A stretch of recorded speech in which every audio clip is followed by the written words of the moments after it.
Good morning बच्चों, मैं हूं अमित तिवारी और आप देख रहे हैं अपना YouTube channel focus on physics. बच्चों, मुझे पता है कि आप लोगों में से मैक्सिमम स्टूडेंट कोर्स कंप्लीट कर लिए होंगे और रिवीजन में लग चुके होंगे, लेकिन आप लोगों में से बहुत ऐसे भी स्टूडेंट होंगे जो अभी बस रिवीजन करने की सोच ही रहे होंगे, शुरू भी नहीं किए होंगे। इसलिए हम आप लोगों का रिवीजन करवाने आए हुए हैं फिजिक्स के एक छोटे से क्रैश कोर्स के साथ, जिसमें एनसीईआरटी तथा एग्जामिनेशन पॉइंट ऑफ व्यू से जो टॉपिक इंपॉर्टेंट हैं उसको हम डील करने वाले हैं, वो भी शॉर्टकट तरीके से, ताकि आपको याद भी हो जाए और एग्जाम में जो क्वेश्चन आने वाले हैं उसका मैक्सिमम क्वेश्चन आप सॉल्व कर सकें। ठीक है, आप जब आज के लेक्चर को या फिर और जो लेक्चर अपलोड होंगे उसको देख लेंगे तो आपको खुद ब खुद एहसास होने लग जाएगा कि आप पहले क्या जानते थे, आज क्या जान रहे हैं। पहले कितना क्वेश्चन सॉल्व कर पाते थे और आज आप कितना क्वेश्चन सॉल्व कर पा रहे हैं। ठीक है बाबू, तो शुरू करते हैं आज के क्लास को। ठीक है, हम लोग चैप्टर 1 से शुरू करने वाले हैं। शुरू करते हैं लेक्चर नंबर 1, सिर्फ इलेक्ट्रिक चार्ज के बारे में। आज का जो लेक्चर है वो इलेक्ट्रिक चार्ज पर डिपेंड होने वाला है, यानी कि इलेक्ट्रिक चार्ज के बारे में ही केवल हम देखने वाले हैं। देन सबसे पहले हम जानते हैं कि इलेक्ट्रिक चार्ज होता क्या है। What is electric charge? तो ऐसा माना जाता है कि इलेक्ट्रिक चार्ज किसी भी सबस्टेंस, मैटर या पार्टिकल का वह नेचुरल प्रॉपर्टी होता है जो इलेक्ट्रिक फील्ड के साथ साथ मैग्नेटिक फील्ड भी प्रोड्यूस करता है। आई मीन इसको लिखा जा सकता है कि it is natural property of matter और particle which produced electric field as well as magnetic field, जो इलेक्ट्रिक फील्ड के साथ साथ मैग्नेटिक फील्ड भी प्रोड्यूस करते हैं। तो बात आती है कि कब इलेक्ट्रिक फील्ड और कब मैग्नेटिक फील्ड। तो इलेक्ट्रिक चार्ज के बिहेवियर को हम दो तरीके से समझ सकते हैं। पहला, जब इलेक्ट्रिक चार्ज रेस्ट में हो तब, और जब इलेक्ट्रिक चार्ज मोशन में हो तब। इलेक्ट्रिक चार्ज जब रेस्ट में होंगे तो उस समय सिर्फ इलेक्ट्रिक फील्ड प्रोड्यूस होगा, और इलेक्ट्रिक चार्ज जब मोशन में होंगे तो उस समय इलेक्ट्रिक फील्ड के साथ साथ मैग्नेटिक फील्ड भी प्रोड्यूस्ड होंगे। इलेक्ट्रिक फील्ड के साथ साथ मैग्नेटिक फील्ड भी प्रोड्यूस होंगे। अब देखते हैं टाइप्स ऑफ चार्ज। तो इलेक्ट्रिक चार्ज जो होते हैं वो दो टाइप के होते हैं, एक होगा पॉजिटिव और दूसरा होता है निगेटिव चार्ज। पॉजिटिव चार्ज जो होते हैं वो डेफिशिएंसी ऑफ इलेक्ट्रॉन की वजह से होते हैं। डेफिशिएंसी ऑफ इलेक्ट्रॉन की वजह से, यानी कि किसी सब्सटेंस या पार्टिकल पर जब इलेक्ट्रॉन की कमी होने लग जाती है तो वहां पॉजिटिव चार्ज बनता है, और जब किसी सब्सटेंस या मैटर पर इलेक्ट्रॉन अधिक होने लग जाता है, यानी कि गेनिंग ऑफ इलेक्ट्रॉन होने लग जाए, तो वहां पर क्या बनता है, निगेटिव चार्ज फॉर्म होता है। ये एक्सेस ऑफ इलेक्ट्रॉन की वजह से होता है, यानी कैसे कह सकते हैं, लूजिंग ऑफ इलेक्ट्रॉन की वजह से होता है और ये गेनिंग ऑफ इलेक्ट्रॉन की वजह से होता है। इस चार्ज के जो दो नाम है, पॉजिटिव और निगेटिव, ये दिया गया था बेंजामिन फ्रैंकलिन साहब के द्वारा। बेंजामिन फ्रैंकलिन साहब के द्वारा ये दिया गया था नाम। तो बात है कि इसके पहले इस दोनों को क्या कहा करते थे, तो इसके पहले बेंजामिन फ्रैंकलिन साहब ने जब पॉजिटिव का नाम पॉजिटिव और निगेटिव का नाम निगेटिव दिया, उसके पहले इसके दो नाम हुआ करते थे। एक था जिसको कहा जाता था विट्रस चार्ज, जो कि पॉजिटिव के लिए यूज किया जाता था, और दूसरा जो था वो था रेसिनस चार्ज, जो निगेटिव के लिए यूज किया जाता था। ये पॉजिटिव और निगेटिव, ये जो विट्रस और रेसिनस नाम दिया गया था वो दिया गया था चार्ल्स ड्यू फे के द्वारा। ठीक है ना। आइए टाइप्स ऑफ चार्ज, जो अब बाद में जो विट्रस चार्ज का नाम पॉजिटिव और रेसिनस चार्ज का नाम जो निगेटिव दिया गया, वो किसके द्वारा दिया गया, बेंजामिन फ्रैंकलिन साहब के द्वारा दिया गया। ठीक है, अब देखते हैं चार्ज के कुछ प्रॉपर्टी के बारे में, सिंपल प्रॉपर्टी के बारे में, कि इट इज डिनोटेड बाय ये प्रॉपर्टी तो नहीं है लेकिन चार्ज से रिलेटेड कुछ टॉपिक है, कुछ टर्म है। It is denoted by Q और क्यू, इसको क्यू या क्यू से डिनोट किया जाता है। इट इज स्केलर क्वांटिटी या स्केलर क्वांटिटी होते हैं। इसका जो एसआई यूनिट होता है, it's SI unit is coulomb, जो एक साइंटिस्ट चार्ल्स ऑगस्टिन कूलम्ब के नाम पर रखा गया है। ठीक है ना। अच्छा, उसके बाद चार्ज का डायमेंशनल फॉर्मूला अगर देखें हम, डायमेंशनल फॉर्मूला तो I इज इक्वल टू होता है Q बाई टी। अगर यहां से Q निकालें तो लिख सकते हैं I इंटू टी। I का डायमेंशनल फॉर्मूला आपको याद होगा, डायमेंशन A होता है और T का T होगा। तो A1 T1 जो होगा वो किसका डायमेंशनल फॉर्मूला हो जाएगा? चार्ज का। ये इलेक्ट्रिक चार्ज का डायमेंशनल फॉर्मूला हो गया। ये हो गया इलेक्ट्रिक चार्ज का डायमेंशनल फॉर्मूला। चलिए न्यू टर्म देखते हैं हम लोग, सीजीएस यूनिट ऑफ चार्ज। मिटा दे इसे हम बच्चों, यूनिट ऑफ चार्ज। चार्ज के सीजीएस यूनिट के बारे में देखने वाले हैं। फिर से थोड़ा सा बैक चलते हैं हम, कि आपको मैंने बताया था भी जस्ट कि इलेक्ट्रिक चार्ज जो होते हैं इनका बिहेवियर दो तरीके का हो सकता है या दो तरीके से देखा जा सकता है।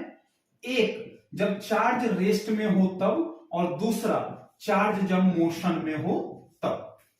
बाबू जब चार्ज रेस्ट में हो तो वहां पर सीजीएस यूनिट के रूप में ईएसयू यूज किया जाता है, और चार्ज जब मोशन में हो तो वहां पर सीजीएस के रूप में ईएमयू यूज किया जाएगा। अब ईएसयू का फुल फॉर्म होता है इलेक्ट्रोस्टैटिक यूनिट, और ईएमयू का फुल फॉर्म हो जाएगा इलेक्ट्रोमैग्नेटिक यूनिट। अच्छा, ईएसयू को एक और नाम दिया जाता है जो कहा जाता है स्टैट कूलम्ब। इसको स्टैट कूलम्ब कहेंगे, और ईएमयू के रूप में कहा जाता है एब कूलम्ब। ईएमयू का दूसरा नाम हम एब कूलम्ब दे सकते हैं। ये स्टैट कूलम्ब पूरा नाम लिख सकते हैं इसको एब कूलम्ब, और नीचे इसको लिखा जा सकता है स्टैट कूलम्ब, और इसको लिखा जा सकता है एब कूलम्ब। अब यहां देखिए, यहां पर लिखा जा सकता है कि 1 कूलम्ब इक्वल टू होता है 3 into 10 to the power 9 ESU, या फिर 1 coulomb equal to 3 into 10 to the power 9 statcoulomb, यह भी लिखा जा सकता है। यहां पर अगर चले हम तो लिख सकते हैं कि 1 कूलम्ब इज इक्वल टू होता है 1/10 ईएमयू। इसको शॉर्ट करें अगर हम तो लिख सकते हैं 10 कूलम्ब इक्वल टू 1 ईएमयू, या फिर 1 एब कूलम्ब। ठीक है ना। ये कब यूज किया जाएगा?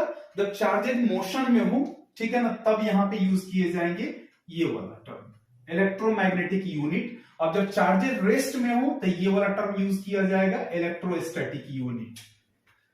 ठीक है, तो ये थे चार्ज के कौन सा यूनिट? सीजीएस यूनिट था। ठीक है ना। अब नेक्स्ट हम लोग देखने वाले हैं बेसिक प्रॉपर्टीज ऑफ चार्ज। ठीक है ना। अब यहां से हम लोग शुरू करने वाले हैं basic properties of charge. Basic properties of electric charges. Basic properties of electric charges. ठीक है ना, जिसमें नंबर 1 में आता है जिसको कहा जाता है फंडामेंटल प्रॉपर्टी। नंबर 1 को कहा जा सकता है फंडामेंटल प्रॉपर्टी। देखिए ये प्रॉपर्टी क्या है, आपको पता है बाबू कि अगर पॉजिटिव पॉजिटिव हो या निगेटिव निगेटिव हो, मतलब दो चार्ज पार्टिकल हमारे पास हो, दोनों के चार्जेस के नेचर अगर सेम हो, यानी कि दोनों या तो पॉजिटिव हो या दोनों निगेटिव हो, तो उस समय क्या होता है? रिपल्सन होता है। ठीक है ना। जबकि अगर एक पार्टिकल प्लस हो दूसरा माइनस हो, एक पार्टिकल के पास माइनस हो या दूसरे के पास प्लस हो, तो इस कंडीशन में होता है अट्रैक्शन होता है। ठीक है, तो सिंपली कहा जा सकता है इस प्रॉपर्टी के अंडर में फंडामेंटल प्रॉपर्टी क्या है, तो there is a repulsion between two like charges. ये कौन सा चार्ज है? ये है लाइक चार्जेज हैं, ये लाइक चार्जेज हैं, और ये जो है इसको कहेंगे हम कि ये अनलाइक चार्जेज हैं। तो सिंपली कहा जा सकता है कि there is repulsion between like charges but there is attraction between unlike charges. This property of charge is called fundamental property. इसी प्रॉपर्टी को क्या कहा जाता है? फंडामेंटल प्रॉपर्टी कहा जाता है। यही फंडामेंटल प्रॉपर्टी हो गया। ठीक है, चलिए नेक्स्ट हम लोग देखते हैं, मिटाते हैं इसे हम। चलिए बच्चों शुरू करते हैं हम सेकेंड प्रॉपर्टी। सेकेंड प्रॉपर्टी है जिसको कहेंगे हम लोग additivity of charge. Additivity of charge पहले जानते हैं कि यह होता क्या है। सपोज कीजिए कि हमारे पास एक बॉडी है, एक चार्ज बॉडी है, इसके अंदर बहुत सारे चार्ज पार्टिकल्स प्रेजेंट हैं। सपोज कीजिए एक Q1 है, दूसरा Q2 है, तीसरा Q3 है, इसी तरह इसमें Qn तक का चार्ज पार्टिकल है, यानी कि नंबर ऑफ पार्टिकल्स को हमने n मान लिया, यानी कि बहुत सारे चार्ज पार्टिकल हैं। तो अगर इस बॉडी का चार्ज निकालना हो, फाइनल चार्ज कैलकुलेट करना हो, तो क्या करेंगे हम? सारे चार्ज को जोड़ देंगे हम, अप टू जितना इसमें चार्ज होगा सारे चार्ज पार्टिकल के चार्ज को अगर हम जोड़ दें तो इस पूरे बॉडी का चार्ज निकल जाएगा। यही है एडिटिविटी ऑफ चार्ज, इसी को एडिटिविटी ऑफ चार्ज कहेंगे। तो इसको डिफाइन कैसे करेंगे? बोलेंगे, इसको लिख सकते हैं हम लोग कि the total charge of a body, the total charge of a body is equal to the algebraic sum of all charges of all particles present on it. This is called additivity of charge. यानी कि according to this property, the total charge of a body is equal to the algebraic sum of all charges of all particles present on it.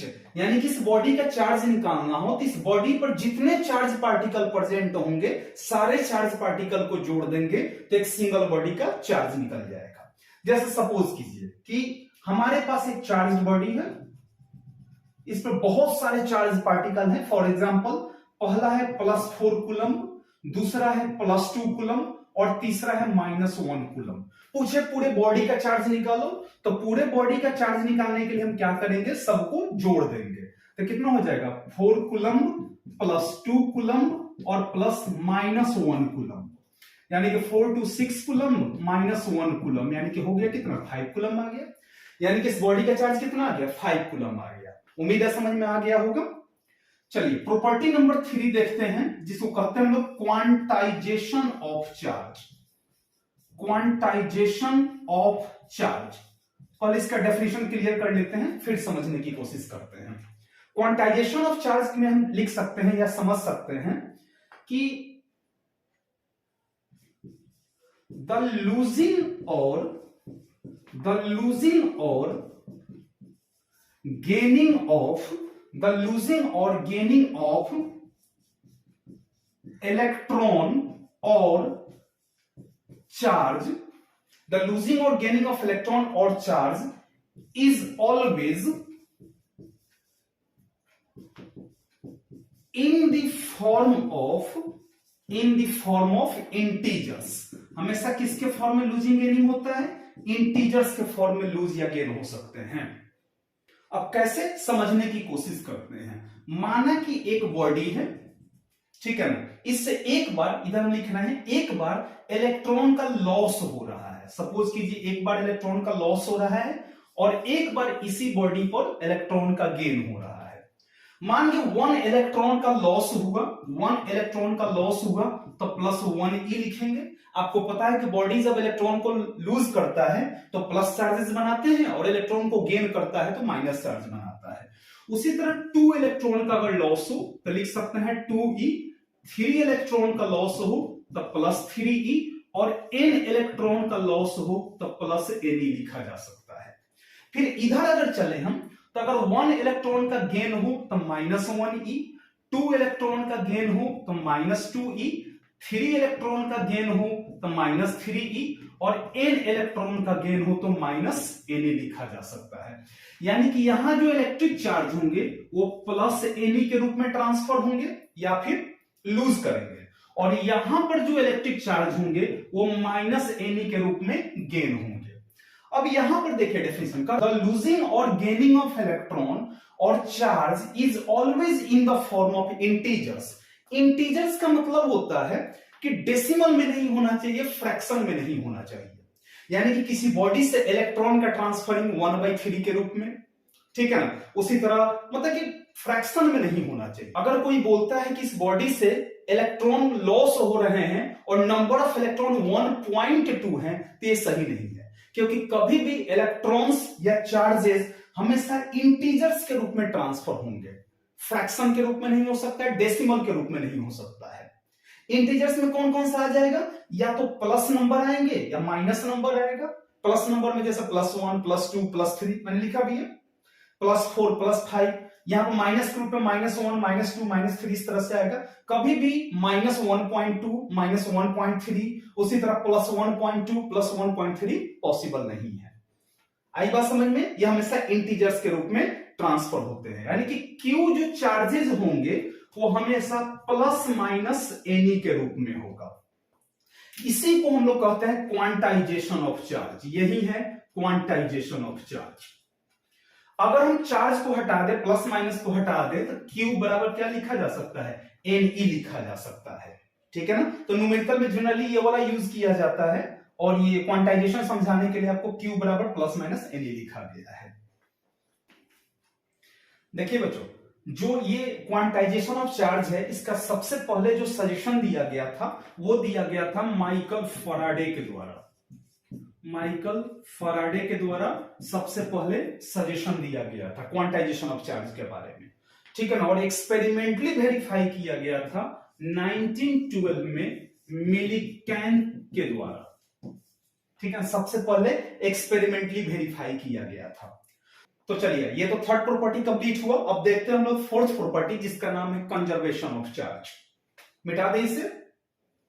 देखिए बच्चों, अब property number 4 देखने चल रहे हैं हम लोग, ठीक है ना। 4 नंबर प्रॉपर्टी, बेसिक प्रॉपर्टी भी देख रहे हैं, ठीक है ना, जिसमें हम लोग देखने वाले हैं अभी conservation of charge. Conservation of charge, ये तो आप लोग बहुत पहले से जानते होंगे कि इसके पहले डिफाइन कर लेते हैं कि the charge of an isolated body remain constant। Isolated का मतलब होता है अकेला रहने वाला, ठीक है ना। आइसोलेशन जैसे होता है ना, आइसोलेशन वर्ड में कर दिया जाता है, मतलब कि उसको अलग कर दिया जाता है, एकदम अलग, एकांत, ना किसी से मिलना जुलना, किसी से भी नहीं रहता है, ठीक है ना। उसी तरह अगर कोई बॉडी आइसोलेटेड है, यानी कि अकेला कहीं रखा हुआ है, उसके आसपास दूसरे कोई चार्ज बॉडी नहीं है, तो उस कंडीशन में उस बॉडी का जो चार्ज होता है वो हमेशा कंजर्व होगा, यानी कि कांस्टेंट रहेगा। इसको एक और तरीके से बोला जाता है कि charges neither be created nor destroyed, only can be transferred from one body to another body. थोड़ा सा लंबा डेफिनेशन हो जा रहा था, तो मैंने शॉर्टकट इसका डेफिनेशन आपको बता दिया। ये ज्यादा अच्छा है कि the charge of an isolated body remain constant, ठीक है ना।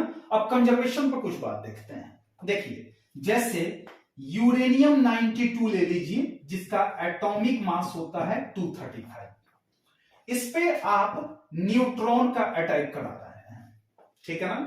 तो जब इसका रिएक्शन आप कंप्लीट करोगे, ठीक है ना, तो बनाता है barium 56 atomic mass number 141 plus krypton 36 mass number 92 plus 3 neutron plus large amount में एनर्जी भी रिलीज करेगा, लार्ज अमाउंट में एनर्जी भी रिलीज करेंगे। अब देखिए, यहां पर एटॉमिक नंबर अगर देखें हम तो 92 है। इसमें जितना एटॉमिक नंबर होगा उतना ही इलेक्ट्रॉन होगा और उतना ही प्रोटॉन होगा। हम जानते हैं कि चार्ज ऑफ वन इलेक्ट्रॉन कितना होता है, 1.6 × 10⁻⁻19 कूलम, अगर यहां पर 92 का निकालें, चार्ज ऑफ 92 इलेक्ट्रॉन या फिर प्रोटॉन भी दे सकते हैं, तो लिख सकते हैं हम लोग 92 इंटू 1.6 इंटू 10⁻⁻19, ठीक है ना, इतना कूलम हो जाएगा। अब इधर चलते हैं बाबू, देखिए बेरियम के लिए एटॉमिक नंबर कितना है 56 है, तो इलेक्ट्रॉन 56 होंगे और प्रोटॉन भी 56 होंगे। क्रिप्टॉन में अगर देखें, क्रिप्टॉन के लिए, तो इसके लिए एटॉमिक नंबर कितना है 36 है, इलेक्ट्रॉन कितना 36 और प्रोटॉन भी कितना हो जाएंगे इसके 36 हो जाएंगे। अगर टोटल इलेक्ट्रॉन या टोटल प्रोटॉन को जोड़ा जाए तो टोटल इलेक्ट्रॉन यहां पर भी कितने हो जाएंगे, देखिए टोटल इलेक्ट्रॉन यहां पर भी हो जाएंगे कितने 56 प्लस 36 यानी कि 92, सेम आ गया।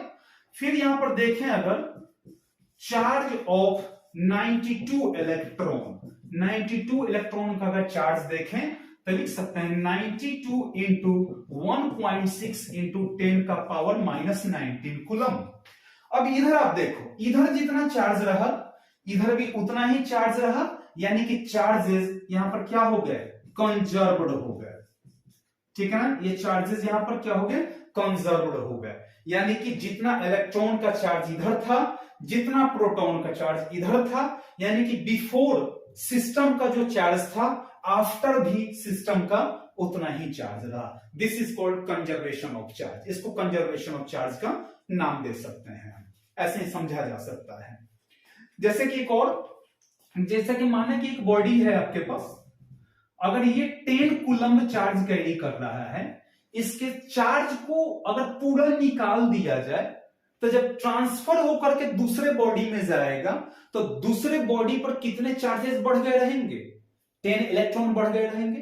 तो इससे तो निकल गया, इससे तो लूज हो गया, लेकिन कहीं ना कहीं किसी के द्वारा गेन कर लिया गया, यानी कि बीच में चार्जेस जो हुए वो बर्बाद नहीं हुए, डिस्ट्रॉय नहीं हुए, बस एक बॉडी से दूसरे बॉडी में क्या हो गया ट्रांसफर हो गया। सिंपल यहां देख सकते हैं, एक बॉडी से दूसरे बॉडी में ट्रांसफर हो गया, यहां पर 9 यूरेनियम था, यहां पर बेरियम और क्रिप्टॉन के रूप में ट्रांसफर हो गया, यानी कि दोनों तरफ चार्जेस क्या हो गए इक्वल हो गए। तो ये हो गया कंजर्वेशन ऑफ चार्ज। तो बेसिक प्रॉपर्टी 4 ही होते हैं जिसको मैंने एक्सप्लेन कर दिया आपको। फिर नेक्स्ट देखते हैं हम लोग,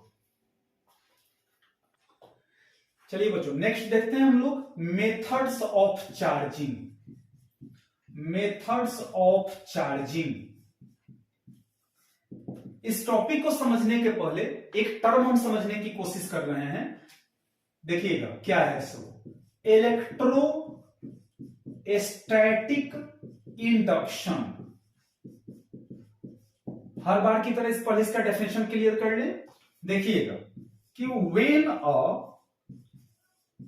when a charged body comes near to a conductor or a neutral body like charges appear at its farther, whereas unlike charges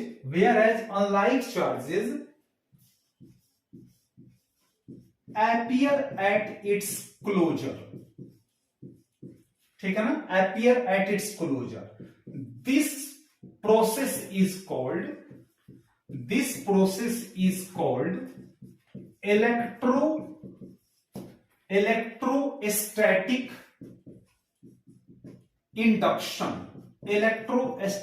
induction कहा जाता है। अब समझने की कोशिश करते हैं।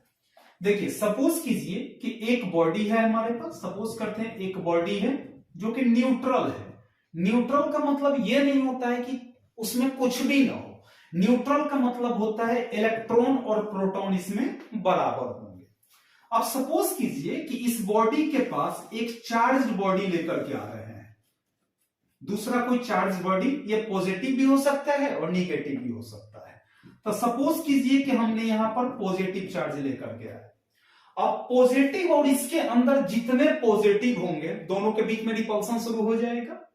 रिपल्सन होने से लाइक चार्जेस, यानी कि यहां पॉजिटिव है तो इसके जो पॉजिटिव चार्जेस होंगे वो दूर जाने की कोशिश करेंगे, लेकिन बाहर नहीं निकल सकते हैं। तो क्या होगा, लास्ट वाले जो सरफेस होंगे उस पर जाकर के बैठना शुरू कर देंगे। सपोज कीजिए कि इसमें प्रोटॉन 4 है तो इलेक्ट्रॉन भी कितना होगा, 4 ही होगा। तो सपोज कीजिए कि प्रोटॉन जो चारों थे वो उधर चले गए और जो डिसिमिलर चार्जेस होंगे यानी कि अनलाइक चार्जेस होंगे वो क्या हो जाएंगे, इधर आ जाएंगे। इसी प्रोसेस को क्या कहते हैं हम, इलेक्ट्रोस्टैटिक इंडक्शन कहते हैं। अगर सपोज करते हैं कि इसको अर्थिंग से हम कनेक्ट कर दें, अर्थ से कनेक्ट कर दें, इसको किसी वायर की मदद से, किसी कंडक्टर की मदद से कनेक्ट कर दें, तो सारे पॉजिटिव चार्जेस डिसअपीयर हो जाएंगे और बॉडी पर क्या हो जाएगा, निगेटिव चार्जेस आ जाएंगे। यानी कि इन दिस कह सकते हैं कि in this body get temporarily charge, मतलब परमानेंट चार्ज तो नहीं होता है लेकिन फिलहाल थोड़ा देर के लिए चार्ज हो जाता है, टेम्पोरली चार्ज हो जाते हैं। तो इसमें क्या होगा, अर्थिंग में चला गया और बॉडी पर क्या बच जाएगा, निगेटिव। अगर यहां पॉजिटिव के बदले आप निगेटिव रॉड लेकर के आते तो ये निगेटिव उधर चला जाता, ये पॉजिटिव इधर आ जाता, फिर निगेटिव डिसअपीयर हो जाता और बॉडी पर क्या बच जाता, पॉजिटिव चार्जेस बच जाते। अब देखिए मेथड्स ऑफ चार्जिंग में, मेथड्स ऑफ चार्जिंग 3 होते हैं, 3 मेथड्स होते हैं। कौन कौन सा, नंबर 1, ठीक है ना, होता है जिसको कहेंगे हम लोग charging by induction, charging by induction. Number 2 charging by conduction, ये 2 हो गया। और थर्ड नंबर में होता है जिसको कहेंगे charging by friction, charging by friction. समझते हैं, इंडक्शन, इस मेथड में बॉडी को बिना टच किए हुए बॉडी को चार्ज करना पड़ता है। इसमें 2 बॉडी कांटेक्ट में आने चाहिए, कम से कम 2 बॉडी कांटेक्ट में आने चाहिए, जिसमें एक चार्ज होगा और एक अनचार्ज यानी कि न्यूट्रल होगा। और इसमें 2 वस्तुओं को आपस में रब करना होगा, जैसे ऐसे रगड़े तो हो सकता है एक पर पॉजिटिव दूसरे पर निगेटिव चार्जेस आ जाएंगे, पढ़ेंगे इसको हम लोग। तो सबसे पहले चार्जिंग बाय इंडक्शन का थोड़ा सा शॉर्टकट मेथड समझ लेते हैं कि सपोज कीजिए, क्या कीजिए, स्टेप 1 में एक बॉडी ले लीजिए, एक न्यूट्रल बॉडी ले लीजिए। न्यूट्रल बॉडी ले लिए हम। न्यूट्रल बॉडी का मतलब हो गया कि इसमें इलेक्ट्रॉन प्रोटॉन के बराबर होंगे। कौन सा स्टेप है, ये स्टेप 1 है। इसमें इलेक्ट्रॉन प्रोटॉन के बराबर है। सपोज कीजिए 4 इलेक्ट्रॉन है तो इसमें 4 इलेक्ट्रॉन होंगे और 4 कितना होगा, प्रोटॉन होगा। दूसरे स्टेप में क्या कीजिए कि इस बॉडी के पास जो बॉडी था यहां पर कोई चार्ज रॉड लेकर के आइए, ये चार्ज रॉड लेकर के आते हैं। याद रखिएगा इस रॉड का चार्ज इस बॉडी से ज्यादा होना चाहिए। सपोज कीजिए कि अगर पॉजिटिव चार्जेस हम लेकर के आ रहे हैं, यहां पर कितना बोले हैं, यहां पर जितना बोले हो, सपोज करो कि 4 प्रोटॉन है 4 इलेक्ट्रॉन है। अगर सपोज कीजिए कि 4 प्रोटॉन और 4 इलेक्ट्रॉन है तो यहां पर अगर पॉजिटिव रॉड लेके आ रहे हैं तो इस पॉजिटिव से यहां पर ग्रेटर चार्जेस होने चाहिए। अब क्या होगा, प्रोटॉन जो होगा, चारों प्रोटॉन इधर चला जाएगा और चारों इलेक्ट्रॉन इधर आ जाएगा। लेकिन एक बात का ख्याल रखिएगा, इसको हमेशा एक इंसुलेटिंग स्टैंड पर रखिएगा, ठीक है ना। यहां पर भी लिख सकते हैं हम लोग एक इंसुलेटर वाले स्टैंड पे रखना है ताकि अर्थ से कनेक्ट ना हो जाए। ये दूसरा स्टेप हुआ। तीसरे स्टेप में क्या करना है कि बॉडी को रॉड यही रहने देना है, ठीक है ना। रॉड जो चार्ज रॉड लेकर के आए हैं, कितने थे, 1 2 3 4 5, इधर था 1 2 3 4, इधर 1 2 3 4। इसको क्या करना है, अर्थ से कनेक्ट कर देना है। आपने इसे अर्थ से कनेक्ट कर दिया, ठीक है। तो अर्थ से कनेक्ट करने पर क्या हुआ कि इसके जो पॉजिटिव चार्जेस थे वो डिसअपीयर हो गए, यानी कि पॉजिटिव चार्ज अंदर चला गया।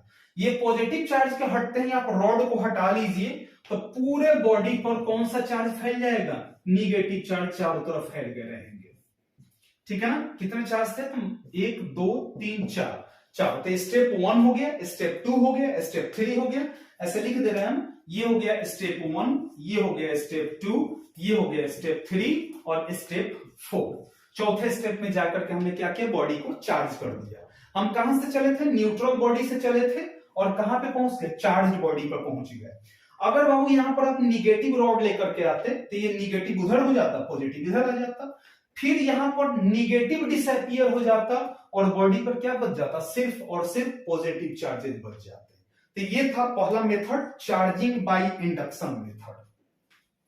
इसे मिटा दें बच्चों, देखिए इसको मिटाते हैं, अभी दो और मेथड समझने हैं, इससे मिटा करके हम फिर आगे बता रहे हैं आपको।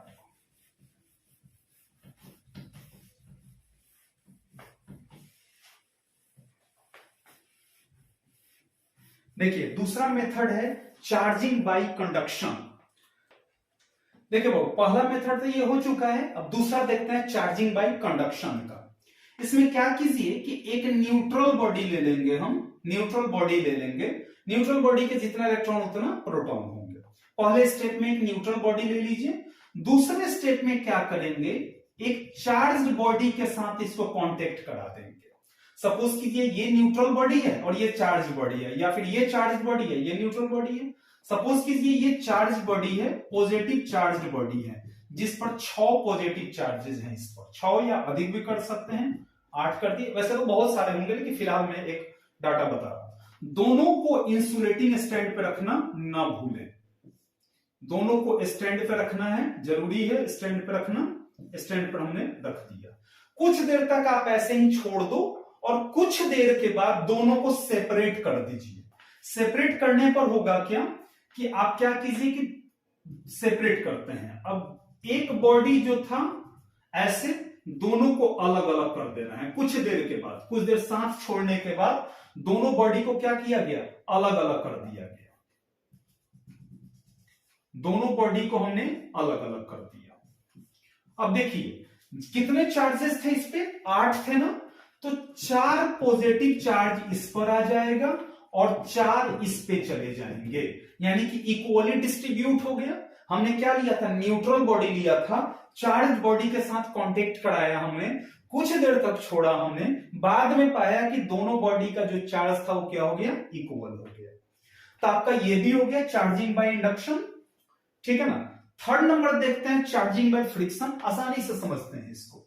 आप क्या करें, एक ग्लास रॉड ले लें, एक ग्लास रॉड ले लेते हैं, ठीक है ना, और सपोज कीजिए एक कपड़ा ले लीजिए, वुलन क्लॉथ ले लीजिए, सपोज करते हैं वुलन क्लॉथ ले लीजिए, ठीक है ना, वुलन क्लॉथ ले लीजिए। अब क्या कीजिए, इस वुलन क्लॉथ से इसको रगड़ने की कोशिश कीजिए, खूब रगड़िए, ऐसे ऐसे ऐसे जोर से रगड़िए इसको।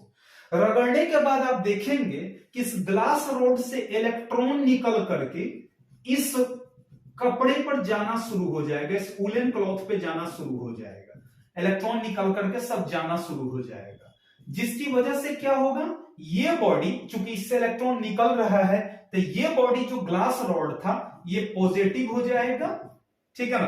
अब 2 4 5 गए, 2 4 6 गए, 2 4 5 और 6 पॉजिटिव चार्ज हो गए और उतना ही उस पर निगेटिव चला गया, यानी कि 1 2 3 4 5 6।